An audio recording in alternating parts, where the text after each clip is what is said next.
지방에서 갔다가 12월 13일 날 정말 정확하게 한 달 동안 제가 교회를 떠나서 이스라엘에 가 있었습니다.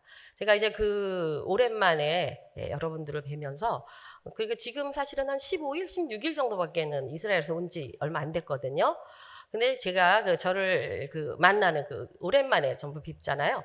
오랜만에 뵙는 분 중에서 어떤 분은 유난히 반가워하시고 어떤 분은 있었는지 없었는지 제가 이제 1층 로비에 주로 이제 주일 아침마다 서 있을 때 이렇게 반가워하시는 분도 있고 사모님이 있나 보네, 목사님이 있나 보네 이러고 지나가는 분도 있더라고요. 그래서 제가 생각을 해봤어요. 어떤 분은 왜 이렇게 나를 반가워하고 어떤 분은 이렇게 본 척 그냥 맞나봐 아니면 갔는지도 모르고 그러실까 한번 생각해봤더니 저를 사랑하시고 저를 기억해 주시고 저를 위해서 기도해 주셨던 분들은 엄청 반갑게 맞이하시는데 저한테 기도도 안 했고 그냥 가만 갔나 보네 오면 오나 보네 하는 사람은 분명히 저를 별로 반가워하지도 않는다 라는 것을 보면서 제가 하늘의 법칙을 하나 깨달은 것이 있습니다. 저희가 저희의 생애를 마감하고 주님이 부르시는 그날에 주님을 만나러 갔을 때 어떤 사람이 주님을 만났을 때 기뻐할까요? 그렇죠. 저와 어쩌면 저처럼 제가 경험했던 것처럼 주님을 사랑하고 주님을 원했고 주님을 기다리고 주님을 마음에 품었던 사람들은 주님을 만나는 순간이 너무나 행복하고 너무나 기쁜 그런 시간이 될 것이고 아직은 아닌데요. 벌써 아닌데 막 이런 사람들이 주님을 만날 때는 차라리 아직은 만나고 싶지 않아 막 이런 마음이 드는 것이다. 그런 생각이 들면서 주님을 더 가까이 생각해야지. 주님을 더 사랑해야지. 주님을 내 마음에 더 품어야지. 그래서 주님을 만났을 때는 정말 반갑게 정말 감격으로 주님을 만나야지. 그것이 얼마만큼 주님과 친해지느냐에 따라서 그 만나는 헤어짐도 그렇고 만남도 그렇고 그 기쁨이 된다는 것을 제가 이번에 짧은 한 달의 기간 동안 통해서도 경험할 수 있었습니다. 제가 믿음 생활을 하면서 한 유치원 다닐 때부터 기독교 유치원을 다녔고 초등학교 때는 신앙생활 제대로 안 했지만 중학교, 고등학교, 대학교, 신학대학 여태 이렇게까지 한 50여 년간의 신앙생활을 해오면서 제 마음 가운데 믿음의 성장이라는 게 뭘까? 우리가 그리스도인으로서 어떻게 성숙해 가야 되는 것일까? 어떻게 하면 주님이 원하시는 그리스도인의 모습으로 성장해 가는 것일까라는 고민을 많이 합니다. 그러면서 이제 60의 중반을 이제 내년이면 60의 중반을 넘어가는 그런 상황에 오니까 이런 모습으로 성장을 하는 것이 옳은 것이구나라는 것을 알게 된 것이 뭐냐 하면 첫 번째는 먼저 개인의 구원이 너무나 중요하다는 것입니다. 그래서 나의 구원, 나를 구원하신 하나님, 나를 사랑하셔서 생명 주신 예수 그리스도, 그분이 나와 어떤 관계인가? 나는 주님을 닮아가기 원하고 나는 주님을 더 사랑하기 원하고 주님을 더 깊이 알기 원하고 그래서 주님을 더 알기 원하고 그러므로 내게 베푸신 하나님의 구원의 그 크신 은혜들을 누리고 나를 그리스도인 되게 하신 나를 하나님의 사람이 되게 하신 정체성, 하나님의 자녀됨, 나는 하나님의 공주 그리고 예수 그리스도의 신부 성령님의 충만케 하시는 은혜를 받기에 부족함이 없이 허락해진 하나님의 사람 이런 자기 정체성, 이 구원의 정체성이 굉장히 중요하다라는 생각을 하게 되었고요. 또 다른 부분에 있어서는 나는 믿음 생활을 잘하고 나는 하나님을 사랑하고 나는 기도도 많이 하지만 두 번째 내 이웃에 관하여 관심이 없어서는 안 되겠다. 그래서 이웃의 아픔을 생각하고 이웃의 문제가 무엇인지를 돌아볼 줄 알고 그들의 마음을 또 그들의 문제가 무엇인지를 보고 도와줄 수 있는 다른 사람을 볼 수 있는 눈을 가진 그런 믿음의 사람이 돼야 되겠다. 그런데 왜 이런 경우 믿음 생활은 아주 잘하는데도 불구하고 실질적인 교회 안에서의 성도 간의 관계라던가 어떤 그룹에 들어갔을 때 공동체 안으로 들어갔을 때에 잘 견디기 힘들어하는 이유는 무엇인가 보면 그것은 우리가 혼적으로 가지고 있는 상처들 때문이고 그 상처들이 우리가 어떤 안경을 끼게, 그 상처의 안경을 끼고 다른 사람을 바라보게 될 때에 좋은 관계를 유지하기가 어렵습니다. 물론 타고난 성향, 기질, 성격적으로도 굉장히 조용한 분들이 있을 수 있지만 그렇지 않은 많은 경우 조용해도 친구들하고는 또 몇 사람하고는 깊이 사귈 수 있잖아요. 그런 어떤 관계성, 이웃과의 깊은 관계성을 가질 수 있는 사람으로 예수 믿는 우리들은 성장해 가야 됩니다. 그래서 공동체 안에서 이웃과의 관계, 또 다른 성도들과의 관계, 더 나아가서는 직장 안에서의 공동체, 이런 곳에서도 내가 그리스도인이기 때문에 변화되어지고 성장되어진 모습을 보여줄 수 있어야 된다는 것이죠. 그런 성장이 또 우리에게 믿음 생활의 한 영역이라고 보여집니다. 또 하나의 세 번째 영역은 우리가 이 나라에 속해 있고 또 우리가 세계 가운데 지금은 정말 지구촌이라고 하는 이 시대에 살고 있으면서 세상을 볼 수 있는 눈, 시대를 볼 수 있는 눈, 그래서 이 시대에 필요한 또 시대에 일하시는 하나님의 역사가 무엇인지를 볼 수 있는 눈을 가질 수 있도록 우리가 믿음 생활을 확장시켜 나가야 된다고 봅니다. 그래서 어떤 분은 세상 일들에는 관심이 굉장히 많은데 이웃과의 관계에는 관심이 없고 자신의 개인 구원에 대해서는 전혀 체크가 되지 않는 경우가 있고, 어떤 분은 자기의 신앙, 믿음은 굉장히 열심히 지키고 있지만 다른 사람에게 관심이 없고 나라가 어떻게 돌아가든 세상이 어떻게 흘러가든 관심이 없는 경우도 있습니다. 사실은 이런 부분들은 온전한 성숙함, 또 하나님이 우리를 더 하나님을 닮는, 예수님을 닮아가는 사람으로 만들어가는 데 있어서 굉장히 많이 우리가 부족한 부분들을 보게 되는 것이죠. 그래서 우리는 이 세 가지의 측면, 다시 말하면 개인의 구원의 문제로부터의 성장, 그래서 말씀과 기도를 통하여서 주님과 더 깊은 친밀감으로 나아가는 그 영역과 또 이웃을 사랑하고 이웃의 문제를 보듬어 안아줄 수 있고 또 자신이 치유되어짐으로 말미암아 다른 사람의 상처를 치유해 줄 수 있는, 그래서 공동체 안에서의 나로 말미암아 영향을 끼치는 그리스도인의 삶의 모습으로, 그래서 주님을 닮는 성품의 사람으로 성장해 가야 되는 영역이 있고, 또 하나는 우리가 좀 더 넓게 이 시대를 이끌어 가시는 하나님이 이 시대에 우리에게 요구하시는 것이 무엇인가를 볼 수 있는, 세상을 볼 수 있는, 시세와 풍세를 살필 수 있는 그런 시야를, 영적인 시야를 갖도록 훈련해야 된다는 것이죠. 그래서 그것은 더 말씀을 더 깊이 깨달아 알아야 될 뿐만 아니라 또 이 세상이 어떻게 돌아가고 있는지, 정말 한 손에는 성경을 한 손에는 신문을 들고 있으라는 것처럼 세상을 좀 더 관심 있게 주님의 눈으로 볼 수 있도록 우리 자신을 성장시켜 나가야 된다고 봅니다.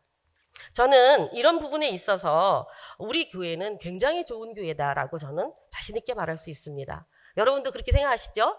네, 저희는 정말로 개인 구원의 중요성, 한 사람이 하나님 앞에 어떤 구원의 확신과, 오늘 오전에 목사님 말씀 속에서도 우리가 정말 주님 앞에 쓸 때에 지금 우리의 살아가는 시간들을 계수하면서 앞으로 남은 시간들을 보면서 정말 주님이 우리에게 계산하자 할 때 지금 이 현재 시간에도 주님 좋습니다, 저는 주와 함께함을 믿습니다, 주님은 나의 하나님이십니다, 나의 왕이십니다 라고 말할 수 있는 그 구원의 확신이 있는가라는 부분을 목사님이 아주 주기적으로 체크하시고 또 그것을 믿음으로 소유할 수 있기를 계속적인 기도와 또 말씀과 또 예배를 통해서 말씀하고 계신다고 저는 봅니다.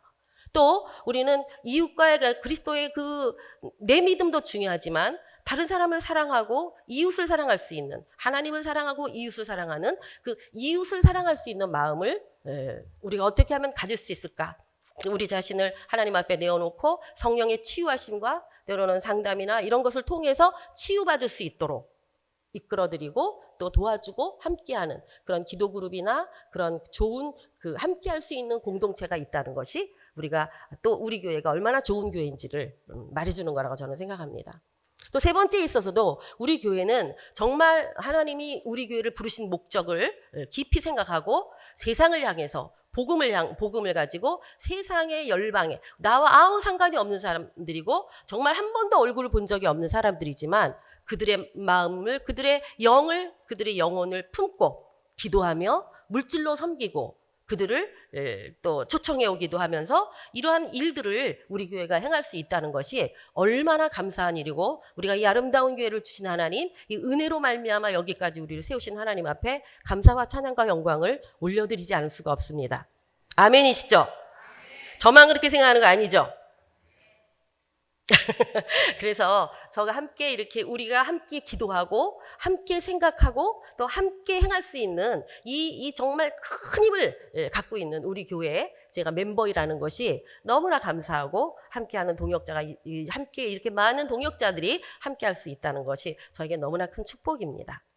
네. 그래서 저나 여러분이나 우리가 정말 우리 교회에 주신 이 사명을 어떻게 하면 사실 우리는 앞 세대는 가고 다음 세대를 계속적으로 훈련해서 그들이 더 주님 앞에 귀하게 사용된다는, 귀하게 하나님과 함께하는 그런 축복의 그런 자녀들이 될 수 있도록 통로가 되어줘야 된다고 생각을 하는데, 이번 이스라엘의 여정의 기간을 제가 경험하면서 하나님께서 우리 교회에 왜 이러한 것들을 보게 하셨는가라는 생각을 해볼 때, 하나님은 그동안에 우리 교회의 그 헌신과, 그리고 정말 한 마음으로 기도하고 열심으로 섬기고, 그리고 열심으로 선교하고, 우리가 모두가 하나가 되어서 기도했던 이런 일들을 보시고, 하나님이 우리 교회를 굉장히 귀하게 여겨주시고 또 우리 교회를 엄청나게 축복하시는 거나라는 것을 경험할 수 있었던 굉장히 좋은 기회였고, 또 너무나 감사한 시간이었습니다. 제가 2017년 2월 2일에서 2월 23일 한 3주 동안도 1차 이스라엘 방문을 했었습니다. 그때 한 3주 정도의 시간을 가지고 이스라엘을 갔는데, 그냥 그렇게 사실은 아무도 알지 못했고 누가 나를 오라고 한 사람도 없었고, 정말 어디에 가서 묵어야 되며 누구를 만나야 되며 무엇을 해야 될지 모르는 그러한 상태였지만 2017년도에, 그러나 제 마음 가운데 하나님이 이스라엘에 가야 되는, 이스라엘로 부르시는 하나님의 음성을 강하게 느꼈기 때문에 기도하면서 제가 비전사라에 함께하는 우리 김명호 사모님, 그분과 함께 둘이 2년 9개월 전이더라고요. 그건 3년 가까이 전에 이스라엘 갔었죠. 그곳에서 정말 예상할 수 없었던, 그때 제가 한번 여러분하고 나눴던 기억이 있는데, 그 하나님이 사람을 만나게 하시고 많은 것들을 보게 하시고 많은 것들을 깨닫게 하셨던, 그래서 하나님이 하시는 일은 이게 정말 뭐 계획해서 되는 일이 아니구나, 또 내가 열심히 이렇게 하겠다고 해서 되는 일이 아니구나, 하나님이 부르셨을 때는 분명한 하나님의 계획과 이끄심이 있구나, 이런 것을 느낄 수 있었던 너무나 귀한 시간이었습니다. 그래서 이번에 또 하나님께서 제 마음 가운데 이스라엘로 부르시는 그런 마음이 있는데, 사실은 교회 생활을 하면서 또 제가 하는 여러 가지들의 일들을 놓고 그 한 달이라는 기간을 비운다는 것이 쉬운 일이 아니죠. 그죠? 한 달 동안 아내가 집을 나가 있는 거 쉽지 않습니다. 첫 번째는 남편이 허락해줘야 되는 일입니다. 그런 마음 가운데 제 마음에 하나님께서 또 왜 부르실 때는 어떤 하나님의 특별한 뜻이 있으실 텐데, 아무도 나를 이스라엘에서 불러주는 게 아니거든요.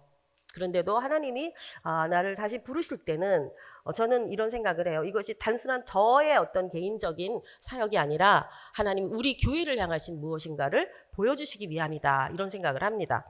그래서 기도하고 마음에 품고 있는데, 제가 이번에 혼자 간 게 아니라 우리 교회, 마치 인증샷처럼 당신도 가서 보시오 하는 것처럼 박미순 집사님과 함께 했잖아요. 그래서 제가 이제 박미순 집사님하고 우리를 가이드해줄 그 전에 같이 했던 김명호 사모님하고 세 사람이 가게 될 때 많은 분들이 저한테 한 번도 질문하지 않았어요. 뭐라고 질문하지 않아요? 왜 박미순 집사님을 데려가나요? 라고는 아무도 질문하지 않았어요. 그렇지만 제 생각에는 모두 다 궁금해하셨을 것 같아요. 왜? 왜? 이렇게. 그것은 제가 이스라엘 품고 기도하고 있는 중에 박 집사님과 얘기하는 중에 본인이 이스라엘에 대한 그 풍습에 대한 이야기를 집사님이 하는 걸 들었어요. 그래서 제 마음에 하나님께서 박 집사님에게 이스라엘에 대한 무언가를 보여주기 원하신다면 주님 이런 일들에 응답을 주세요. 제가 이렇게 하나님에게 그런 하나의 이런 사인을 주님과 이렇게 주고받았는데 너무 신기한 것은 그 다음 주에 이제 저희가 주일날 예배 중보를 10시에 하거든요. 그때 만나게 되는데 그때 올 때마다 얘기하는 내용이 제가 기도하면서 저쪽에서 이답을 하면 하나님이 보내시는 겁니다라고 하는 말을 계속 하는 거예요.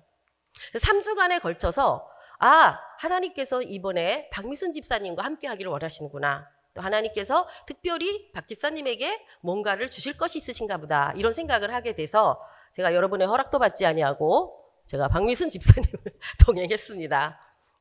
그곳에 갔을 때 이제 제가 잠시 후에 이제 사진을 좀 쭉 보여드리려고 하는데 하나님께서는 우리 박미순 집사님, 이덕만 집사님의 그동안의 수고, 어쩌면은 가장 먼 곳에서 정말 가장 힘듦에도 불구하고 성실하게 주의 일에 참여하고 특별히 월삭기도에는 아침 3시부터 준비하셔가지고 5시에 오셔서 꼭 월삭기도를 절대 빼지 않고 하나님 앞에 예배드리는 그러한 또 자녀의 양육이나 모든 사업의 여러 문제들 가운데서도 하나님의 믿음을 붙들고 여기때까지 온 정말로 귀한 하나님의 사람들이고 박미순 집사님에게 하나님이 선물로 이 시간을 주고 싶다 그렇게 말씀하시더라고요.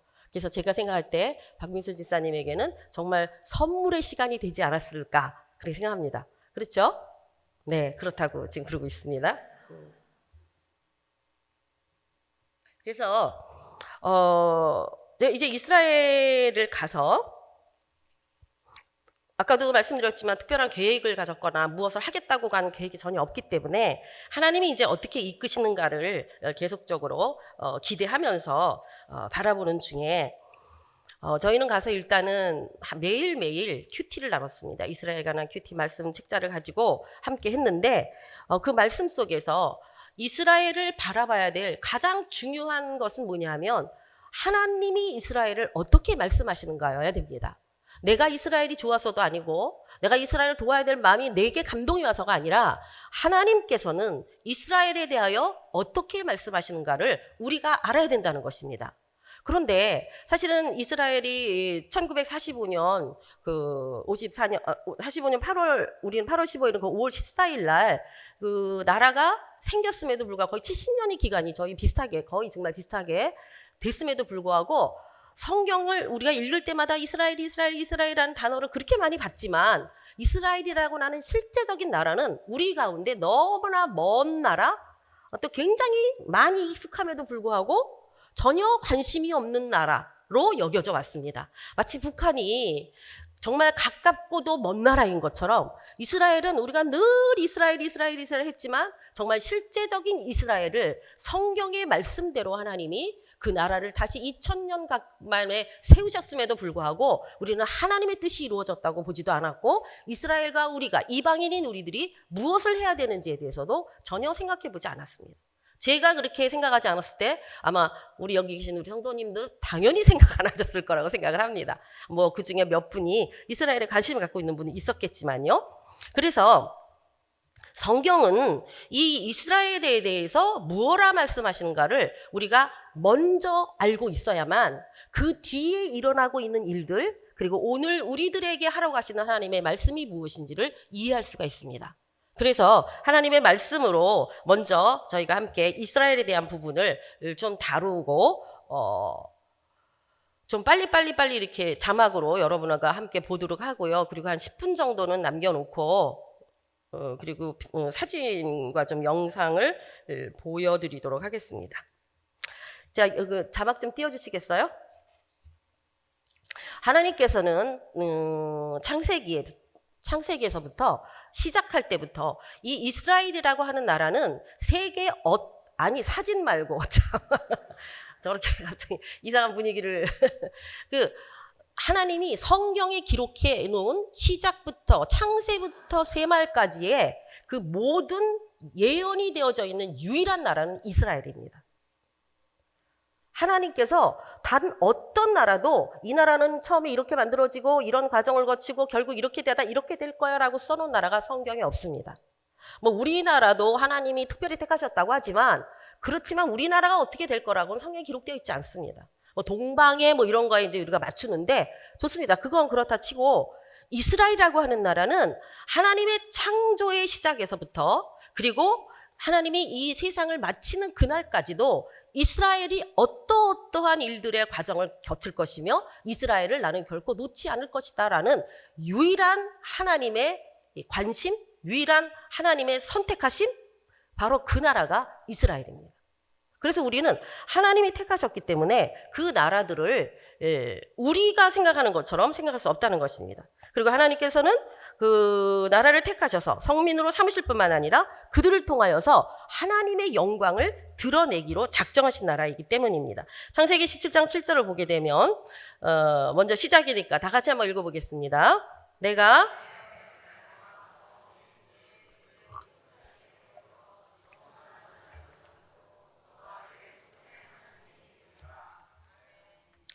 여기 이제 뒤에 말씀을 쭉 보게 되면 하나님께서는 내 후손에게 이 가나안 온 땅을 주어서 영원한 기업, 그들에게는 뭐라 그럴까, 이스라엘 이 팔레스틴 이쪽에 있는 그 나라 가나안 그쪽은 이스라엘의 것이다라는 하나님의 그 영원한 기업이라는 약속이 있고 그들은 나는 그들의 하나님이 될 것이다 라고 약속하고 계시다는 것입니다. 신명기 7장 6절에도 보게 되면 너는 여호와 내 하나님의 성민이라 내 하나님 여호와께서 지상 만민 중에서 너를 자기 기업의 백성으로 택했다.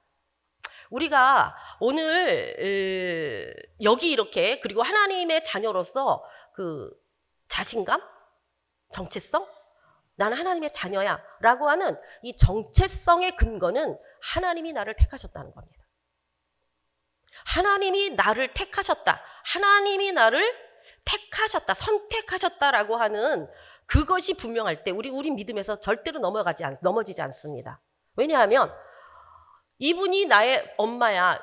이분이 나의 아버지야. 정말 이 훌륭하신 분이 나의 엄마 아버지가 확실해라는 확신이 있는데 그 자녀가 근데 저분이 날 도와줄까? 저분이 나한테 이렇게 나쁘게 하진 않을까? 나한테 어려움을 주진 않을까? 이런 생각하는 사람은 없습니다. 그렇죠? 그 훌륭한 부모님을 가짐으로 인하여 감사하고 기뻐하며 부족함이 없이 채워주시는 부모의 그 모든 것들을 누리게 되는 것처럼 내가 하나님의 택하심을 받았고 나는 하나님의 자녀라고 하는 확실한 믿음을 가진 자, 하나님이 성령으로 인쳐주신 자, 그는 결코 자기 삶의 현실에서 어떤 상황을 만날지라도 요동하거나 흔들릴 수가 없는 것입니다. 그것처럼 지금 하나님께서는 그 수많은 나라 가운데에서 이스라엘을 택하셨다는 거예요. 당신께서 이스라엘을 택하셨기 때문에 택하신 하나님은 반드시 책임지시고 택하시면은 후회함이 없으신 하나님이 마침내 하나님의 뜻을 이루신다는 거예요. 또 어떤 면에서는 이스라엘이 어떤 상황이 되든지 우리도 때로는 믿음 생활을 하다가 내가 하나님의 자녀임을 알고 믿지만 때로는 뭐 지식이 부족해서 때로는 경험이 부족해서 내가 때로는 믿음이 부족해서 하나님의 뜻과 다른 어떤 행동들을 하고 다른 길로 갔을지라도 하나님은 결코 포기하지 않으시고 우리를 다시 이끌어서 당신의 그 길을 걷게 하시는 하나님, 우리 아버지라는 것을 우리는 믿어야 되는 것입니다.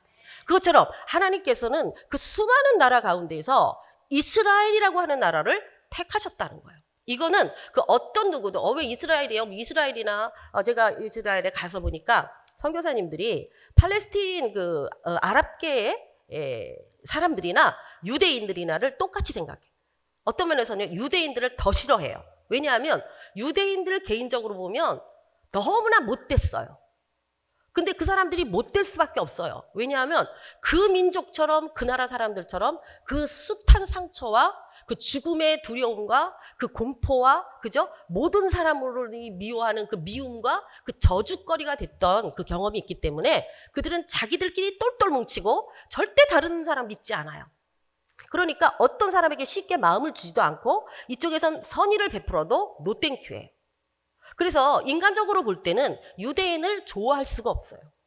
굉장히 견고한 진이에요. 그래서 우리 한국에 있는 선교사님들이 그들과 친해지려고 노력을 해도 가까이 가려고 해도 그들이 받아주질 않습니다. 그러니까 오랜 시간을 선교 사역지에 있으면서도 그들이 갖고 있는, 제가 너무 깜짝 놀란 거는 그 많은 선교사님들이 거기에 상주하시는 선교사님들은 많아야 한 50분 정도? 그래서 실질적으로 모르는 사람이 없어. 서로 다 알아요. 진짜 잘 살아야 되겠더라고요. 다 소문이 나요. 근데 거기 있는 분들 중에 80% 정도는 유대인 사역을 전혀 관심이 없고, 왜냐하면 해도 안 되기 때문에 유대인 사역에 관심이 없고, 그리고 유대인과의 어떤 영적인 교류, 이건 불가능해요.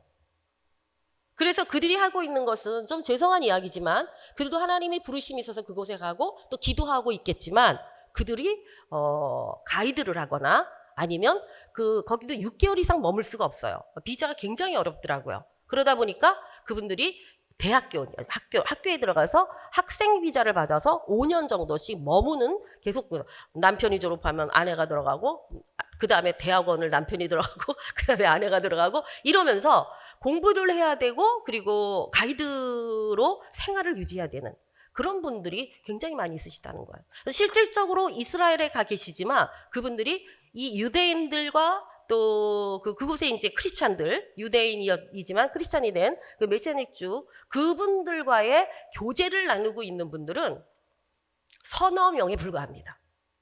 실질적으로. 깜짝 놀랐어요. 도리어 그들에게 그런 유대인들을 그렇게 호감 가는 스타일이 아니에요. 그래서 그런데 하나님께서 그 백성을 택하셨다는 거예요.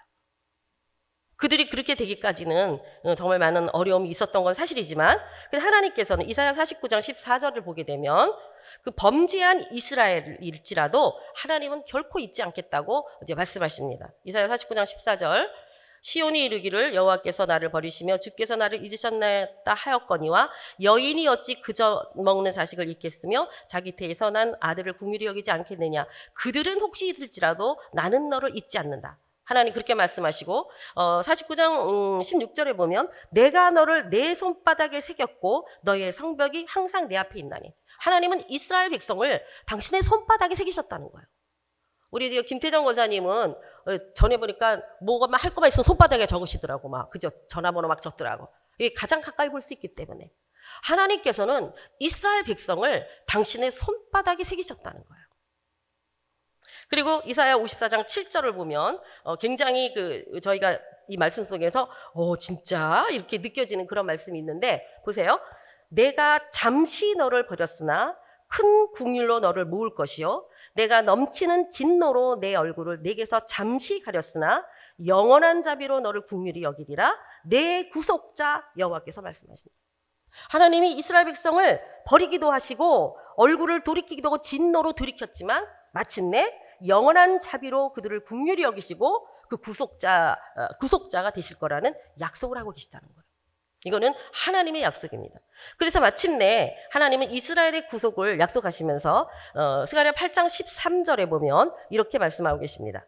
유다 족속아 이스라엘 족속아 너희가 이방인 가운데에서 저주가 되었으나 이제는 내가 너희를 구원하여 너희가 복이 되게 하리니 두려워하지 말지니라. 손을 견고히 할지니라. 이번 저희 주간 기도도 두려워하지 말라잖아요. 사실 이 두려움은요, 창세 인간이 범죄하는 그 순간에 우리에게 들어온 기본 감성이죠. 하나님을 범죄한 아담이 두려워서 숨었어요. 그것이 계속 우리에게 유전되어져 왔기 때문에 우리 인간들은 누구나 근원적인 두려움을 갖고 있습니다. 그리고 우리가 그 차례 두려움이 있는 게 정상이에요. 그죠? 두려움이 없으면 그 사람이 사이코패스가 되는 겁니다. 마음 안에 양심의 두려움이 없어지는 것. 이게 바로 사이코패스가 되는 것이거든요. 인간이 아닌 것이죠. 근데 하나님께서는 이 유다 족속아 이스라엘 족속아 이방인 가운데서 저주가 되었으나 세계 사람들이 정말 죽인 사람이 600만이지만 실질적으로 핍박받고 이런 사람은 1300만이에요. 그러니까 그럼에도 불구하고 그 열국의 제국들은 망했는데 이 지극히 보잘것없고 조그만 이 나라는 아직도 살아있다는 거예요. 아직도 2000년 동안 나라가 없는 가운데서도 나라를 세우신 하나님 때문에 이 민족이 지금 살아있다는 거예요. 이거는 정말 상상할 수 없는 일이고 있을 수 없는 일이고 사람으로서는 할 수 없는 일이죠. 그래서 호세아서 2장 23절을 보게 되면 내가 나를 위하여, 그러니까 하나님이 행하신 이 모든 일은요, 당신을 위해서요. 당신의 이름이 있기 때문이에요. 당신의 영광을 드러내기 위해서요. 오늘 우리들에게도 하나님의 이름이 있습니다. 우리들에게도 예수님의 이름이 있습니다. 우리들에게도 성령의 인치심이 있습니다. 그럼 염려하지 마세요. 왜냐하면 절대로 그런 사람을 하나님은 내버려 두시지 않습니다. 하나님께서는 간섭하시고 때로는 진노하시기도 하고 얼굴을 돌이킬 때도 있지만 마침내 우리를 구속하시고 마침내 하나님께서는 우리를 당신의 그 긍휼 가운데에 놀라운 하나님의 영광을 드러내는 바로 하나님의 그 사람으로 쓴다는 것입니다. 바로 그 사람이 나라고 하면 바로 나는 하나님의 택하신 사람입니다.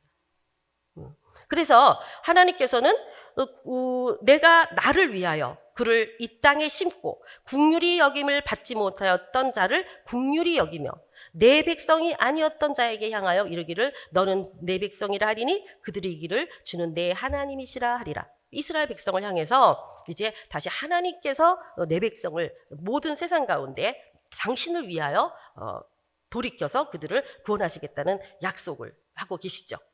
그래서 마침내 이스라엘이라고 하는 나라가 이제 생성이 됐는데 이사야 66장 8절에 기록되어져 있습니다. 자, 이거 한번 다 같이 읽어보겠습니다. 이러한 일을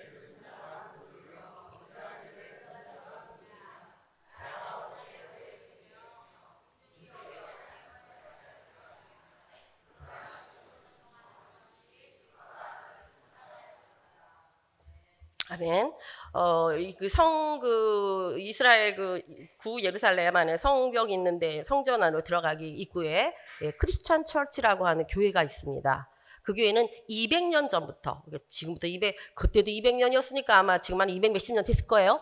그 전부터, 이스라엘 나라의 독립을 위하여 기도하라고 하는 하나님의 음성을 듣고 나라도 없는데 그들이 모여서 영국에 있는 작은 중보팀이 기도하기 시작했습니다. 그래서 지금 그 교회가 지금 그곳에 이스라엘 성벽 가까이에 세워져 있고, 저도 주일날 그 교회 가서 예배를 드렸을 때 정말 하나님이 그 오랜 시간 동안 그 교회를 통하여 일하시고, 그 교회라고 하는 것은 건물이 아니잖아요. 그 교회를 세운 사람들이잖아요. 사람들을 통하여 일하신 그걸 생각할 때 참 은혜가 됐던 예배였는데 1947년에 하나님께서 영국 웨일즈 대학의 학생 중보팀에게 이런 음성이 들린 거예요. 이스라엘 국가의 탄생을 위해서 기도하라는 마음을 주셨어요. 그러니까 우리가 이건 있을 수도 없는 일이야. 그게 말이 돼? 이렇게 하면 안 되고 하나님 우리 마음을 주셨어요. 우리에게 기도할 마음을 주셨을 때는 그 기도를 꼭 붙들고 하셔야 됩니다. 왜냐하면 하나님 우리 마음 가운데 소망을 주셔서 그것을 붙들고 기도할 때에 반드시 이루시겠다는 하나님의 약속이 있기 때문입니다. 그래서 이들이 기도했어요.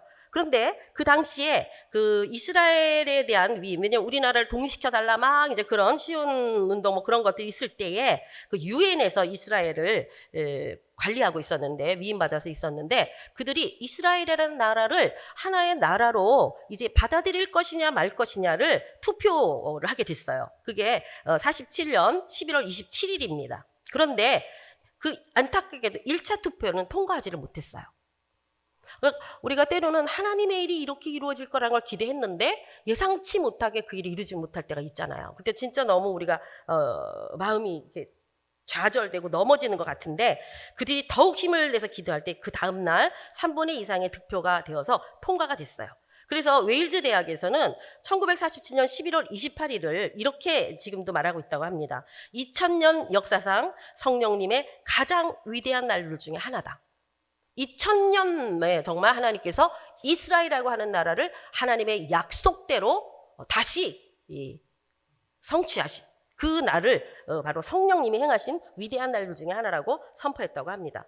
그런데 그 나라가 형성되어져서도 5개월 동안 주위에 있는 아랍이 절대로 이스라엘 나라를 세울 수 없다 해서 그 나라들이 전쟁을 일으켜서 막 이스라엘을 친 거, 사실은 아직 수립이 되지도 않은 상태인데, 그런데 5개월 동안 하나님께서는 이스라엘을 도우시고 사람으로는 할 수 없는 아주 기이한 일들을 통하여서 결국은 5월 14일, 48년 5월 14일 날 그 독립 선언서에 서명을 하고 그들이 이스라엘이라고 하는 나라가 탄생하게 된 것입니다. 자기 자국민이 이제 생긴 거죠. 그래서 이 이후에 하나님께서는 그들을 하나님의 그 이스라엘 백성들을 모으시는 작업들을 이제 계속 하시는데, 이사야 49장 22절 한번 봅니다. 네, 보셨죠? 다 같이 한번 읽어볼까요? 주 여호와가 이같이 이르노라. 내가 문나라를 향하여 나의 손을 들고 민족들을 향하여 나의 기치를 세울 것이라. 그들이 내 아들들을 품에 안고 내 딸들을 어깨에 메고 올 것이며. 또 이사야 20장 12절에 보면 그날에 하나님께서 창이라는 호세부터 애굽신의 과실을 떠는 같이 그들을 너희를 하나하나 모으시고, 그리고 아수르와 또 이 애굽 땅에서 쫓겨난 자들이 돌아와서 예루살렘 성산에서 여호와께 예배할 것이다. 또 야곱을 통하여서 강한 자의 손에 속량되었던 그들이 이제 하나님께로 돌아오므로 여호와의 복으로 말미암아 심령이 물된 동산 같고 근심이 없을 것이다. 스가랴서 2장 8절에 보면 만군의 여호와께서 이같이 말씀하시되 영광을 위하여 너희를 노력한 여러 나라로 보내셨나니 너희를 범하는 자는 그의 눈동자를 범하는 것이라. 이스라엘을 범하는 자는 이스라엘을 거부하고 이스라엘을 대항했던 모든 나라는 결국은 멸망하게 될 거라고 성경은 말씀하고 있습니다. 왜냐하면 이스라엘은 하나님의 눈동자와 같은 것이라고 말씀하시면서, 사실은 이스라엘의 역사를 창세기부터 쭉 보게 되면 그 모든 그 열국들이 있잖아요. 애굽이라던가 뭐 아수르나 바벨론이나 메데파사, 페르시아, 헬라, 로마에 이르기까지 그 엄청난 우리가 서양사에서 배웠던 그 모든 제국들은 이스라엘을 속국으로 삼았는데 결국 그 모든 나라는 멸망했습니다. 그리고 지금 이 정말로 보잘것없이 없는, 정말 존재하는 것 자체가 신기한 이 이스라엘이라고 하는 나라, 지금도 굉장히 작은 나라잖아요. 그 나라가 지금 현재 있다는 것입니다. 그러면 이 나라를 하나님께서 말씀하실 때 이 나라는 하나님의 나라다. 하나님이 창세부터 작정하시고 새 말까지 이 나라를 통하여서 하나님의 영광을 드러내기 위하여서, 이 나라를 하나님이 택하신 것은 당신을 찬송하게 하며 영광을 드러내게 하시는 것입니다. 우리도 마찬가지죠. 하나님이 나를 창조한 목적이 뭐예요? 나를 찬송케 하며 내게 영광을 돌리라고 하나님은 우리를 지으셨다고 말씀하고 계십니다. 그래서 이 나라도 바로 이스라엘을 하나님이 지금 당신의 계획과 뜻 가운데 경륜을 이루어 가시는 것은 당신을 찬송하게 하는 나라가 되게 하여서 모든 열국들이 이스라엘을 바라보며 과연 하나님이 하셨구나. 하나님이 말씀하신 뜻이 이 나라를 통하여 이루어지는구나 라는 것을 통하여 하나님께 영광을 돌리고 그 하나님을 찬송하게 하기 위하여서 하나님이 지금 이스라엘을 움직이고 계시다고 하는 것입니다.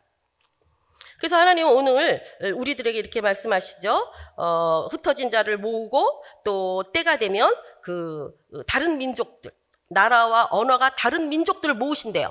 지금 이스라엘에 들어가 보면은 도리어 러시아계에서 오신 그 알리아는 올라가다라는 뜻이에요. 그래서 하나님의 그 나라로 간다, 하나님 올라간다. 그래서 알리아라고 말하는데 그 알리아가 지금 현재 50-60만 정도. 그 다음에 많은 사람이 에티오피아 알리아들이거든요. 그런데 이 사람들은 히브리 말도 모르잖아요. 우리가 어디를 가서 거기서 이렇게 판매하는 어떤 처녀 아가씨를 만났는데 그 사람이 이제 러시아 말을 하니까 우리 김승희 선교사님 잠깐 들어와서 저하고 잠깐 같은 시간을 가진 적이 있는데 그때 같이 움직일 때 알리하고 왔는데 5개월 동안의 생활비를 지원하지만 실질적으로 나머지 일들은 언어도 안 되고 영어도 안 되죠. 러시아 말로 어디 잘할 수 없잖아요. 그러니까 히브리어를 들어오면 다 배우게 하지만 언어가 그렇게 금방 배워지는 게 아니잖아요. 그러니까 5개월 동안의 생활비를 지원하지만 나머지는 당신들이 알아서 살아야 되기 때문에 사는 것이 너무나 힘들고 너무나 외롭고 너무나 무서웠다고 얘기를 하더라고요. 그래서 실질적으로 지금 들어와 있는 그 5-60만의 정말 알리아들, 또 그 외에 많은 지역에서 온 알리아들은 우리가 생각하는 것보다도 나라의 지원이 쉽지 않다는 거예요. 제가 이스라엘은 부자인데 거기 있는 선교사님한테 왜 이스라엘이 이렇게 돈이 없다 그러냐 그랬더니 워낙 국방비가 많이 나가고, 그리고 이번에 그 GC 에이전시에서도 어느 나라인데 그 나라 이름을 못 외웠어요. 그 나라가 참 처음 듣는 나라. 그 청년들을 500명을 데리고 와서 알리아를 하려고 준비를 했는데 돈이 너무나 어려워져서 50명밖에는 데려오지 못했다. 그러면서 실질적으로 이스라엘이 그 알리아들, 자기네 고토에서 도토로 돌아오는 그 사람들을 도와주는 거 너무 벅차다. 그래서 정말 우리를 도와줘야 된다. 이렇게 말하는 것을 제가 들었습니다. 하나님은 이제 그들을 모아서 말씀하시길 이사야 40장 1절에 보면 너희는 그들을 위로하라. 그 내 백성을 위로하라 말씀하시고 이제 그들은 이 말씀이 정말 맞는 것 같아요. 이사야 40장 2절에 보면 이렇게 써 있어요. 너희는 예루살렘의 마음에 닿도록 말하되 그곳에게 외치라. 그 노역의 때가 끝났고 그 죄악이 사함을 받았다. 그의 모든 이스라엘의 모든 죄로 말미암아 여호와의 손에서 벌을 배나 받았느니라 할지니라. 그러면서 외치는 자의 소리여 너희는 광야에서 여호와의 길을 예비하라. 오늘 우리들은 주 예수 이름을 왜 외칩니까? 하나님이 오시는 길을 예비하기 위해서 기도하는 거잖아요. 하나님은 외치는 자들, 기도하는 자들에게 말씀하시는 거예요. 하나님의 길이 열리도록. 이것은 무엇입니까? 이방인과 유대인이 하나가 되어서 주님 앞에 그 주 다시 오심을 재림 예수를 준비하고 마지막 왜냐하면 이스라엘이 회복돼야만 이제 그 시간이 그 끝이 그 엔드타임으로 가면서 주님이 오시는 시간이 오는 것이거든요. 이스라엘이 회복되지 않으면 주님이 오시는 시간이 열리지 않아요. 그렇기 때문에 하나님은 당신이 오실 시간을 정해놓고 있기 때문에 이 일들을 지금 이루고 계시는 겁니다. 그리고 하나님의 계획과 하나님의 뜻을 따라 하나님의 뜻을 알고 깨닫고 순종하는 자들 통하여서 하나님 지금도 성경에 약속하신 모든 말씀들을 이스라엘을 통하여 이루시고자 하는 일들을 이방인과 함께하여 이루시고자 하는 일들을 주님이 지금 행하고 계시다는 거예요. 그래서 그 에베소서 2장 13절에 보면 그 말씀이 있죠. 이제는 전에 멀리 있던 너희가 그리스도 예수 안에서 그리스도의 피로 가까워졌다. 그는 우리의 화평이시니라. 둘로 하나를 만드셔서 막힌 담을 허시고 법조문으로 된 계명을 율법 폐하시고 이 둘로 자기 안에 한 세 사람을 지어 이방인과 우리를 말하는 것입니다. 화평하게 하시고 이는 예수 그리스도로 말미암아 우리 둘이 이방인과 유대인이 한 성령 안에서 아버지께 나아감을 얻게 하려 하심이라. 오늘 우리가 전에 이스라엘이 없었을 때는 이 말씀을 알아들을 수가 없었지만 이미 이스라엘이 있습니다. 그렇기 때문에 이제는 우리는 원커나 원치 않거나 이방인입니다. 그래서 하나님께서는 이제 이방인과 유대인이 하나가 되어서 내가 올 길을 준비해라 라고 하는 것이 이 시대에 우리를 향하신 하나님의 음성인 것입니다. 그래서 하나님께서는 이 시대에 우리 교회에 바로 이 비전을 보여주셨다는 거죠. 오늘 말씀이 리시온 레치온인데, 자, 리시온 레치온 그러면 사실은 참 처음 듣는 단어시잖아요. 그죠? 저도 이거 외우느라고 힘들었어요. 이런 단어 잘 안 외워지거든요. 근데 이 리시온 레치온은 이스라엘에 있는 한 4번째 정도 큰 도시 이름입니다. 근데 이 도시는 이스라엘이 독립하고 나서 세워진 그 도시들이 이렇게 세워져 나갔을 때 2번째 정도에 세워진 곳인데 지금은 굉장히 많이 성장하고 그 알리아들이 굉장히 많이 들어와 있는 지역이라고 볼 수가 있습니다. 근데 제가 그곳에서 그 우바울 선교사님이라고 하는 분과 또 우리 교회 와서 말씀하셨던 임도현 목사님과 함께 그 리시온 레치온 또 아플라라고 하는 지역에 가서 그들이 지금 어떤 일이 일어나고 있는가를 봤을 때 저는 그분들이 왜 그렇게 흥분하고 있는지 그곳 그 현장에서 알게 됐습니다. 그 함께하는 그분들이요, 진짜로 정말 계속 이러면서 얘기를 해요. 그 마음이 너무나 흥분되고 감동되어서 하나님이 아니면 진짜 하나님 막 2시간을 차 타고 가면서 끊임없이 하는 거예요. 처음에는 그게 왜 그렇게 감동스러운 일인가 했어요. 근데 저희를 리시온 레치온에 재로 가면서 그 리시온이라고 하는 뜻이 뭐냐 하면은 히브리 글자로요. 첫 번째 첫 번째 시작 장소 이런 걸 의미해요. 그러니까 모든 것의 시작이다 이런 의미를 말하고 있는데 여기 보면요, 우리 한국 성경에는 내가 비로소 시온에게 이렇게 말씀하고 있잖아요. 근데 사실은 이 원어적을 보면은 내가 비로소 시온이라는 단어가 리시온 레치온이에요. 근데 이 비로소라고 하는 것은 사실은 이게 이제 그들을 보라. 그러니까 시온은 시온을 말하는 것이고요. 리시온이라고 하는 것은 첫 번째라는, 그러니까 첫 번째 어떤 시온의 첫 번째 도시 이런 어떤 의미를, 그러니까 시온은 하나님이 머무시는 그 통치하는 영역 이렇게 볼 수 있잖아요.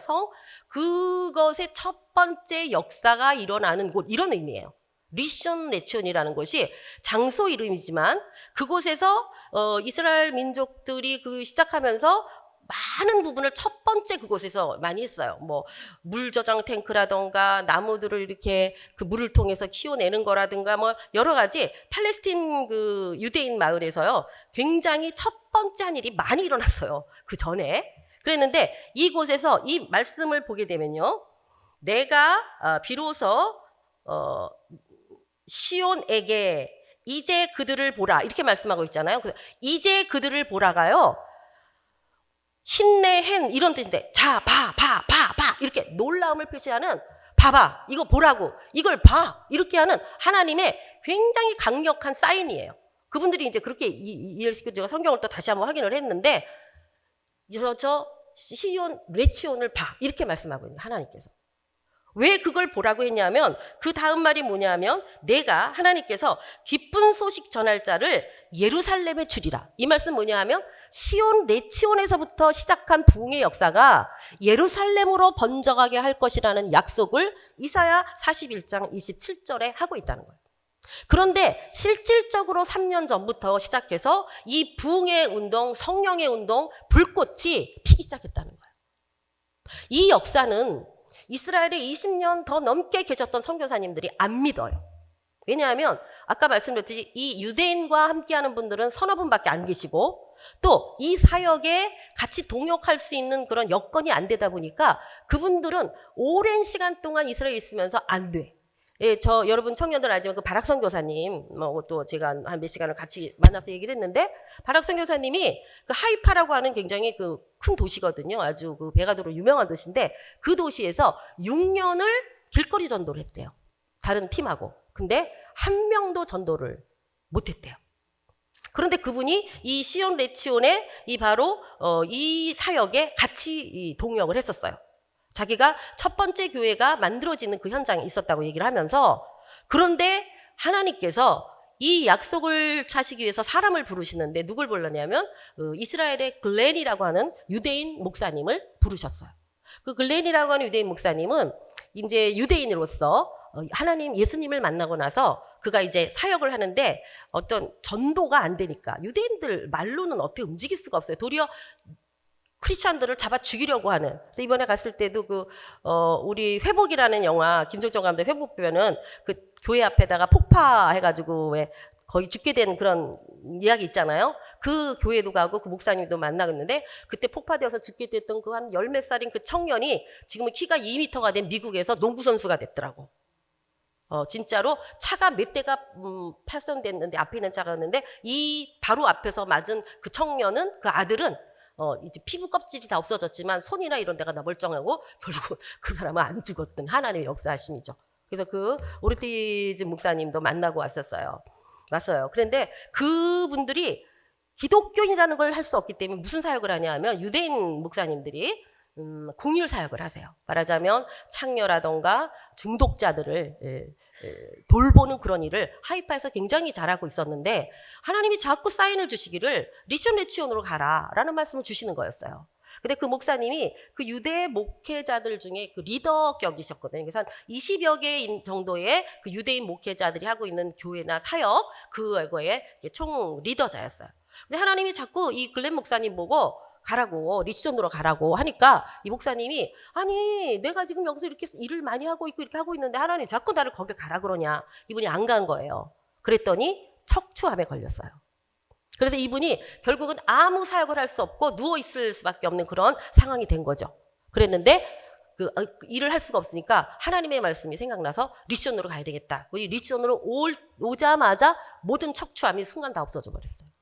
이런 하나님의 부르심이 있고 우리가 만났던 그 우발 선교사님도 다른 사역, 미국에서 하는 여러 가지 사역을 하는 중에 하나님이 자꾸 이스라엘로 가서 리숀으로 가라고 하는 말씀을 주셔서 당신도 아니 내가 리숀에 가서 유대인들이 뭐 상대도 안 해주고 그러면 러시아계 뭐 유대인을 만나라는 얘기인가? 이렇게 생각했는데 하나님께서 기가 막힌 이런 관계를 만들어 주셔가지고 제가 유대인 목사님들이 하고 있는 새벽기도 그러니까 목사님들이 오셔서 거기서 새벽기도 한 달에 한 번씩 모여서 하고, 일주일에 한 번, 한 달에 한 번인가, 일주일에 한 번인가, 모여서 하고 또 자기 교회로 돌아가서 새벽기도를 하시는 거예요.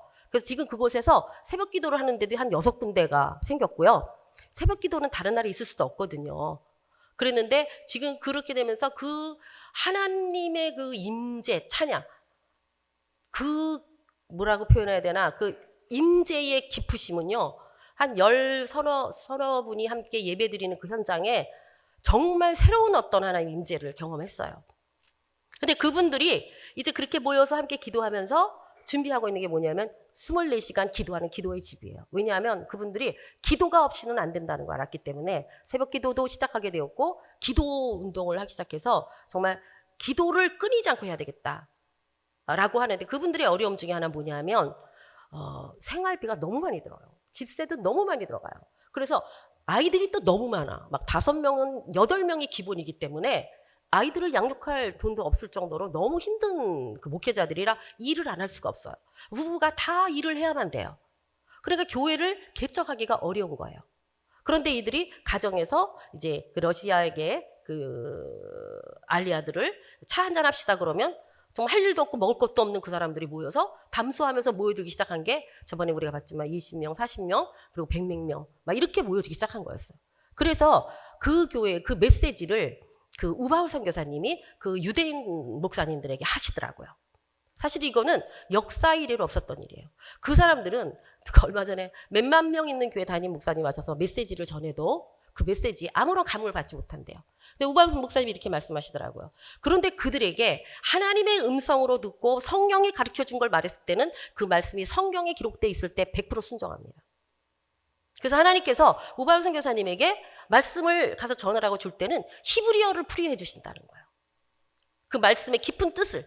그래서 그들에게 말씀을 나눌 때 사람들이 당신은 유대인이도 아니면서 이 깊은 뜻을 어떻게 알았냐고 깜짝깜짝 놀라는 그 권위를 세워주시는 거죠. 그래서 우바울 선교사님과 그 글렌 목사님 그 그룹들이 한 20여 명 있었던 그 그룹이 이제 지금은 30 몇 개로 흩어지고 더 많아지고, 그리고 점점점 이 부흥의 그 역사가 일어나기 시작하고 알파를 통해서 수많은 새로운 멤버들이 들어오기 시작하는 거예요.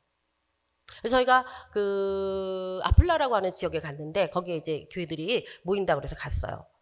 그곳에서 지금 나중에 보면 좀 동영상 잠깐 보여드릴 텐데, 그들이 그 목사님이 이렇게 하는 거예요. 기도 제목을 나눌 때 이러는 말. 우리가 지난주에도 6명이 새로 들어오고 다음 주에는 60명이 들어온다. 8명이 새로 들어오고 60명이 들어온다고 하는데 정말 어떻게 해야 될지 모르겠습니다.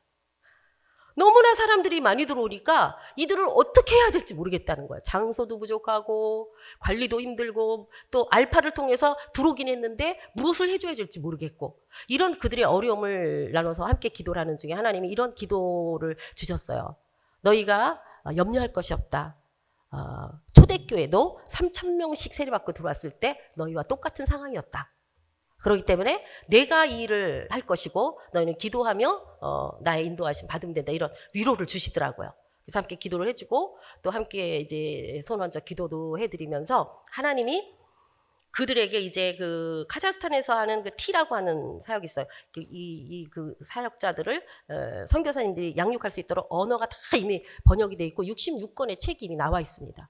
그래서 그 T를 소개시켜드리고 러시아 말로 이미 번역되어 있는 그 책을 가지고 이제는 성경 공부나 그런 말씀의 양육을 할 수 있도록 이제 방법을 알려드리고 도움을 요청한다면 저희가 그분들을 좀 파송해드릴 수 있다, 이런 여기까지 하고, 저희가 그 리션 에치온의 그런 것들 또 아플라를 통해서 일하시는 하나님의 역사, 이런 걸 봤습니다. 이런 것을 보면서 정말로 놀란 것은 왜 하나님께서 이것을 나에게 보여주시고 우리 함께 간 우리 집사님과 함께 그런 걸 보게 하셨는가. 하나님은 저희에게 그런 마음을 주신 것 같아요. 이제 너희는 이것을 품어야 된다. 왜냐하면 이 시대에 나의 뜻이기 때문이다. 그리고 내가 이제 나의 백성들을, 다시 고토에 돌아온 내 백성들을 내 뜻을 이루게 하기 위하여 이들을 훈련하고 준비하고 그들을 도와 하나님의 나라를 세울 자들을 찾는데 나는 너희들을 택했다. 너희 일회교회를 택했다라고 하는 하나님의 음성으로 들려졌습니다. 하나님은 보게 하시고 기도하게 하시고 역사하시는 분입니다. 하나님이 먼저 우리를 이걸 보게 하셨다는 것은 사실은 이스라엘 안에 있는 선교사님조차도 잘 알지 못하는 이 사건, 그리고 이스라엘에 대해서도 너무나 열려있지 않는 대한민국 속에서 하나님은 우리의 그동안의 수고와 그동안의 우리의 최선을 다하는 열심을 보시고 정말로 우리를 긍휼히 여기시고 그리고 우리에게 은혜 베풀 기회를 허락하셨다고 저는 믿습니다. 그래서 저는 이번에 그 이스라엘의 그 선교까지는 아니고 그 방문을 통해서 정말 가슴 뛰는 하나님이 일하시는 현장을 봤고 무섭게 몰려들고 있는 고토로 돌아온 이스라엘 사람들을 봤습니다. 저는 사실은 러시아계 유대인이라고 해서 뭐 카자흐나 키르스 사람들, 우즈벡 사람들을 저희가 계속 훈련했기 때문에 러시아 말을 하는 그들이 다 그 사람이만 생각했어요. 그런데 제가 그들을 만났을 때는 전혀 다른 감동이었어요. 왜냐하면 그들은 몇천 년 동안을 그 부모와 그 조상으로부터 우리는 유대인이야, 우리는 돌아갈 거야 라는 소리를 들으면서 오늘날까지 살아온 사람들이었다는 사실이에요. 그래서 그들은 러시아 말을 쓰는 사람과 동요되지 않았고 그들은 나는 러시아 말을 쓴다 할지라도 나는 유대인이야, 나는 하나님이 약속하신 그 땅으로 돌아갈 거야 라는 결단을 가지고 이 나라로 모여든 하나님의 사람들이었습니다. 그래서 현지의 유대인, 그래서 이 부흥이 이제 일어나기 시작하니까 이 유대인들이 이걸 이상하게 보기 시작한다는 거예요. 그래서 성경의 말씀처럼 질투나게 하기 전. 아니 저기서 일어나고 있는 저 일이 무엇일까? 그 과정을 통해서 하나님께서는 이제 리쇼네치온에서 시작된 부흥의 열기가 예루살렘을 향하고 그래서 예루살렘에 있는 사역자들이 우리한테도 와서 이 부흥을 전해달라라는 일들이 지금 벌어지고 있습니다. 그래서 정말 어쩌면 멀고 먼 나라, 또 우리가 생각지도 못했던 이스라엘, 그러나 성경에서 너무나 자주 읽었던 그 나라를 하나님 이제 우리에게 우리의 마음에 품게 하시고 기도하게 하시고 그리고 역사하실 마음의 준비를 하게 하시는 이번 여행이 아니었나 싶습니다. 저는 너무나 하나님이 우리를 정말 뭐 유명하지도 않고 대단하지도 않고 뭐 보잘것없는 우리를 택하셔서 이 하나님의 그 역사하시는 그 비밀의 현장, 그 현장에 우리를 이렇게 마치 접붙여주는 것처럼 이렇게 스파크가 팍 일어나게 하는 것처럼 그 아주 중심에 우리를 데려다 놓으시고 그리고 우리를 그곳으로 이끄시는. 그래서 이제 우리가 내년부터는 제가 목사님께 들을기는 근데 제가 가 있는데 목사님이 문자가 타고 갔어요. 뭐라고 하냐면 교회를 세우시다. 헌금을 해야 됩니다. 이 무슨 교회를 세운다는 거니까 이스라엘에 제가 그때 보고 있는 그 현장에 정말 많은 교회들을 세우기를 필요로 하고 많은 물질이 필요한 그곳에 목사님이 뜬금없이 문자로 교회를 세운다는 문자가 왔을 때 한 성령께서 우리 교회를 향하신 하나님의 그 앞으로의 비전을 보여주시는 거구나 이런 마음을 드는 어떤 그런 경험도 했습니다. 그래서 저와 여러분이 이제는 좀 더 성숙한 개인의 훈련과 또 우리 이웃과 우리 교회와 또 나라와 민족을 향한 사랑과 더불어서 세계 열방에 이루시는 하나님의 경륜의 역사에 참여하는 그 놀라운 축복의 그 현장으로 그 자리로 우리 모두 나갈 수 있게 되기를 간절히 소망합니다. 그래서 시간이 한 5분이나 5분 정도 그냥 사진만 조금 보여드릴게요. 그래도 궁금하시죠? 예.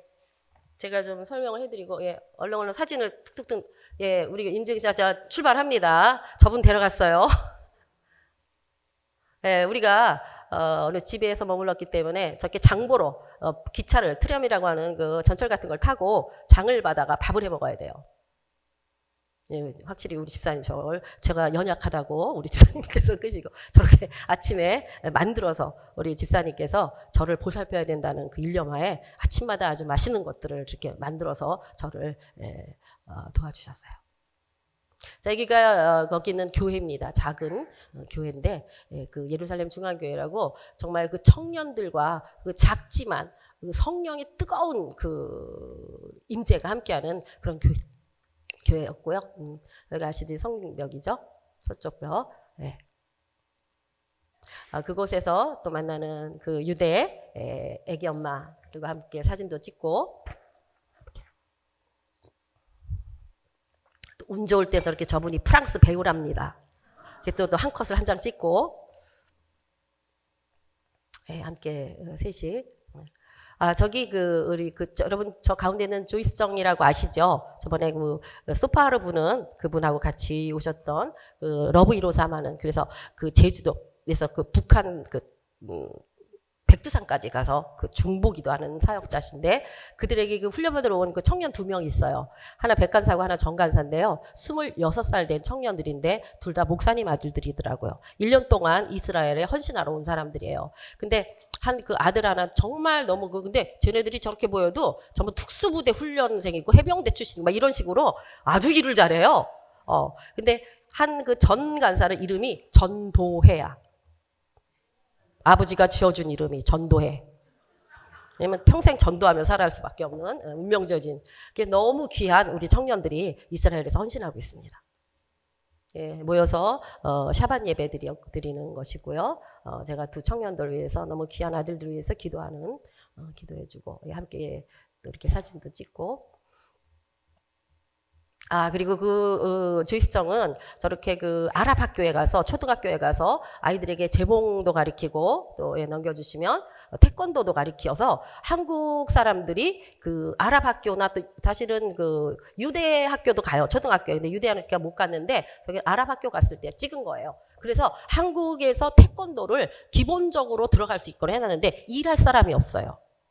가서 태권도를 가르칠 사람이 와야 되는데 그 사람이 없어요. 그래서 원하시면 지금이라도 보내드릴 수 있어요. 태권도 자신 있는 분, 그 사역을 하고 있고요. 예. 아랍에 있는 선생님.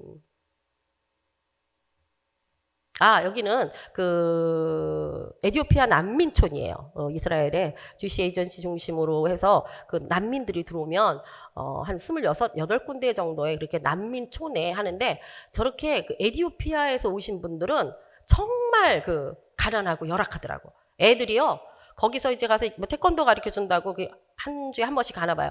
갔는데 와, 쥐방울 만한 애들이 우리가 차에서 나오는 순간 5명이 뛰어들어가서 차 안에서 도는데 진짜 전혀 어떻게 손댈 수 없는 상황을 만들어 놓는 그런 분위기 있죠. 너무 열악하고, 저분들에게 조이스정 선생님이 그런 얘기를 하는 거야. 정말 여름 성경학교 같은 걸 와서 해줄 수만 있으면 너무나 좋은 그런 기회가 될 텐데, 그런 아쉬움에서 저희 교회 보고 내년 여름에는 꼭 좀 오세요 막 이렇게 얘기했던 걸 제가 기억하고 있습니다. 네, 여기가 그런 곳이에요. 네, 그 안에, 건물 안에, 동네. 이게 이거는요, 우리가 길을 저기는 아랍 식당에 갔는데요. 식대가 얼마나 비싼지, 우리가 그냥 빵에다가 야채 넣은 거 셋이서 먹잖아요. 그러면 기본이 1인당 15,000원, 5만원 꼴이고요. 좀 저렇게 먹어서 약간 닭고기 한쪽 시키고 꼬치 몇 개 했잖아요. 7만원 나옵니다. 라면에 뜨거운 물 부어주는 것도 1,000원 이상 받습니다. 네. 그래서 우리 큰돈 써서 기념사진 찍은 거고, 이거는 저희가 길을 잘못 들어가서 아랍 길을 가는데, 길을 지나는데 아랍 동네인데요. 저기가 아마 저기 퍼스트 메티스트 바이블 처치가 그렇게 써 있을 게 지금 잘 안 보이는데 그렇게 써 있는 거예요. 아니, 이 아랍에 여기에 교회가 있단 말이야? 저희가 너무 놀라가지고 이거 바이블 처치잖아 막 이러고 있는데, 저분이 오시더니 저 문을 따더라고요. 저분이 목사님이셨어요. 그래가지고 저희가 세상에 이런 곳에도 교회가 있구나. 57년 된 교회랍니다. 넘겨주세요. 그래서 그 안에 들어갔더니 저런 모양으로 있는 거예요. 여기 사모님이 되게 똑똑하신 분이에요. 우리가 유대인인지 설마 여기 와서 유대인인지 아랍인인지 몰라서 유대인이세요? 이렇게 물어봤어요. 그랬더니 그분이 딱 뭐라 그러냐면, 예수님은 유대인만 믿으라는 예수님은 유대인만 믿으라는 법이 있습니까? 이렇게 질문을 하더라고. 자기 아랍인이다 이거죠. 그래갖고 그냥 너무나 죄송해갖고 헌금하고 왔어요. 예, 그곳입니다. 그리고 저희가 요빠라는데, 정말 요빠가 아름답잖아요. 요빠 가보신 분 기억하시죠? 저기를 차편이 없으니까 기차 타고 버스 타고 막 기차인데 고속열차 탄 거를 하나 찍어봤고요.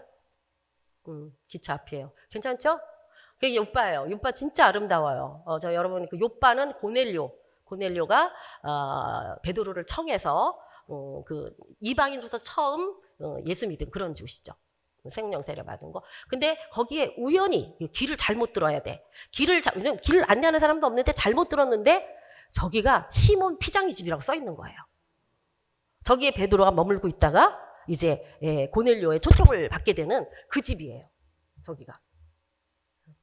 저희가 저기는 엔케림이라고 세례 요한의 고향이고 제사장들 마을입니다. 골짜기 길고 저기에 보면은 그 마리아가 엘리사벳 찾아와서 함께 6개월 동안 머물렀던 그걸 기념하는 교회도 있습니다. 네, 그곳이에요. 네, 우리 길에 그 유대 랍비면서 크리스찬인, 저분은 세계적으로 그 유대 그 크리스찬이면서 랍비이기 때문에 많이 강연을 다니신 분이시라고 그러더라고요. 근데 놀라운 거는 너무너무 지저분하고 너무너무 이게 동네가 말도 못하게 열악해요. 유대인 구역이고 저기는 잘못 들어가면 돌 맞아요. 사밭대 차 끌고 갔다 그러면 돌 던집니다. 그런데 자기네 집은 왜 안 치우나 모르겠어. 되게 지저분해. 예, 함께 이야기 나누고. 저는 여기가 제가 잘 사진이 안 보여. 네, 여기 거리 축제터예요. 이게 베냐우다라는 그 도시에서 제일 큰 명동 같은 데서 그 교회에서 토요일 날 저녁 때가 되면 거긴 토요일 날 예배를 드리잖아요. 저녁 때 되면은 거리에 나와서 찬양을 합니다. 그러면 저때 그 금요일 날은 차도 안 다니고 아무것도 안 다니다가 저녁 토요일 날 8시 이후가 되면 동네 사람들이 다 나와. 차 타고 나오고 그때부터 움직이는 거예요. 그러다 보니까 저기가 아주 불야성을 이루는 동네에서 이렇게 예배를 드린 찬양을 하는데 그 영어 같은 걸 쓰면은 유대인들이 싫어하기 때문에 한국말만 합니다. 못 알아듣게. 그렇지만 여기다 십자가하고 왠지 느낌상 뭔지 예수 믿는 애들 같아 이런 느낌. 저거를 오랜 시간 해왔기 때문에 저렇게 하게 되면은 주위에 사람들이 모여서 함께 이렇게 듣고 또 박수도 치고 또 저희는 주님을 찬양하고 그런 경험을 했는데 너무 아주 은혜롭고 즐거운 그런 시간이었습니다. 네. 네. 이거는 우리가 가신 분도 있겠지만은 그 탐헤스라는 목사님의 24시간 기도의 집인데 사방 360도로 세 개의 그 나라가 다 기록돼 있어서 돌아가면서 세 개를 기도할 수 있도록 하는 그런 곳에서 우리가 예배하며 기도하는 그 조이스 선교사님과 함께하는 곳이죠.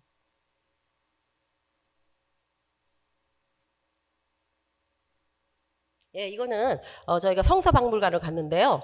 저기 우리 그 김명호 사모님이 저기 앉으면 안 되거든요. 저기 앉아가지고 막 사진 찍으면 안 되는데 막 빨리 찍으래요. 찍었는데 내용이 위에 써 있는 내용은 내가 주를 위하여 죽으리라는 내용이래요. 저걸 찍으러 그러니 저보고 그다음 거 빨리 저보고 가서 쓰래요. 사진 찍는다고. 사실 나는 죽는다는 자신 없는데 하도 강권에 의해서 저기 섰습니다. 그래서 내가 주를 위하여 죽으리라 밑에서 사진 찍게 된 것입니다. 이게 이제 거기서 본 사방이 그 360도 그 기도의 집에서, 24시간 기도의 집에서 보면 사방이 다 달라요. 보세요. 한쪽은 이런 모양이고요. 돌아서 가면, 저렇고, 또 이렇고, 이렇게, 여기는 흐리고, 여기는 맑고, 여기는 뭐 이런 식으로 사방이 다 이렇게 틀려, 이런 식으로요. 네 군데 구름이 다 달려서 제가 이렇게 사진을 좀 찍어 봤습니다. 예. 예. 여기가 뚫려 있거든요. 저희는 저기 이때 비가 왔는데 정말 감동했어요. 빗방울이 떨어지면 동글동글하게 떨어져야 되잖아요. 근데 우리가 찬양을 막 부르잖아요. 그러면은 물방울이요. 한쪽에서 한쪽으로 샥 밀려가요.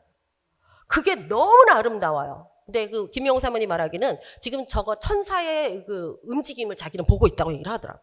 근데 그 물방울이 그 찬양을 따라서 쫙 이렇게 갔다가 이렇게, 아니 그게 왜 그렇게 되냐고. 빗방울이 오면 이렇게 뚝뚝뚝 이렇게 떨어진다. 동글동글동글 이렇게 돼야 되는 게 맞거든요. 근데 물이 어떻게 된 건지 바람이 불어서 그런가? 그거 볼 때 저희가 소리를 지를 정도로 우리의 찬양을 하나님께서 1시간 반 동안 받으시고 우리가 끝나니까 다른 팀이 막 한 몇십 명이 올라오는 것을 봤습니다. 네, 여기가 리시오네치온에 있는 가장 큰 그 교회예요. 새로 만들어진. 그래서 한 300명 정도가 들어갈 수 있는데 저기 하나가 서울 시간을 알리는 시계가 있어서 제가 찍었습니다. 네, 계속 돌려주세요. 네, 저렇게 커요. 리시온에 있는 교회당이. 그래서 다니엘이 아니라 무슨 차지요? 데이비드 차. 이런 젊은 세대 그 사역자들이 100여 명 정도씩 청년들을 데리고 와서 저기서 함께 기도도 하고 또 헌신도 하고 그런다고 얘기하더라고요. 네. 자, 이게 바로 그 아플라에 있는 교회입니다. 저분이 사역자인데 애가 5인데 애기들이 둘이라 애기를 번갈아 가면서 저렇게 안고 안고 막 말씀을 전해요. 저렇게 자유로워. 꾸밀 수 있는 시간도 없어. 예, 돌리세요. 예, 저분은 멕시코에서 17년 동안 하다가 하나님이 리션으로 가라 그래서 오신, 근데 저분이 바로 기도하면서 우린 정말 어떻게 할 줄을 모르겠다. 이렇게 기도 요청했던 목사님이십니다. 네. 마지막으로 우리가 유대 강야, 마지막 오는 날 유대 강야를 저는 마지막 보고 싶어서 저 유대 강야를 보고 왔습니다. 그 사이에서 수도원을 깎아서 돌 사이에 수도원을 만들어 놨는데 너무나 아름다워요. 정말 이렇게 조금 돌려보세요.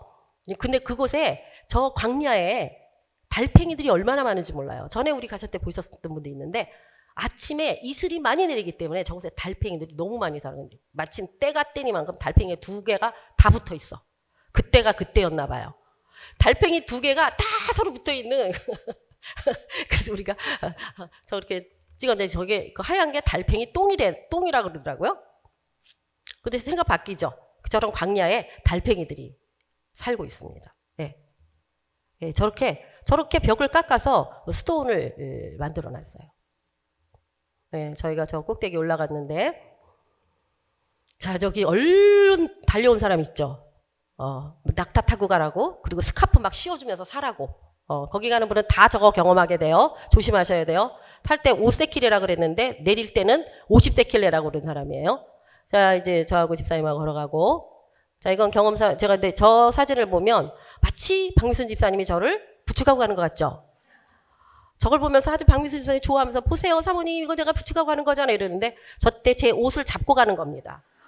아주 나중에는 제가 견디다 못해서 이거 제발 좀 놓으라 그랬어요. 자기도 힘드니까 제 옷을 잡고 뒤에서 이렇게 잡고 가는데 저 사진은 마치 저를 부축해 가는 것처럼 이렇게 저런 오해가 있을 수 있다는 거. 네. 네, 돌리시고요. 네, 유다 강야입니다. 제가 유다를 보면서 정말 그 하나님의 일하심, 이 광야와 같은 세상 속에 저렇게 아름다운 스톤을 짓는 사람이 있냐 하면 그저 어떻게 해서라도 우리에게 사기치려고 뛰어 올라와서 어디 소리 들었는지 언제 당나귀 타고 올라와서 손뼉을 치면서 5세켈 이러고 했는데도 내릴 때는 50세켈이라고 거짓말하는 그런 인생도 있었습니다. 우리가 이 땅의 광야 같은 세상 살아가면서 뭔가 정말 아름다운 흔적들을 남길 수 있는 그런 삶을 살아야겠다. 그런 마음으로 유대 강야를 마지막으로 보고 한국에 도착했습니다. 비디오가 몇 개 있지만 시간이 없는 관계로 다음에 또 기회가 되면 보여드리도록 하겠고요. 감사합니다.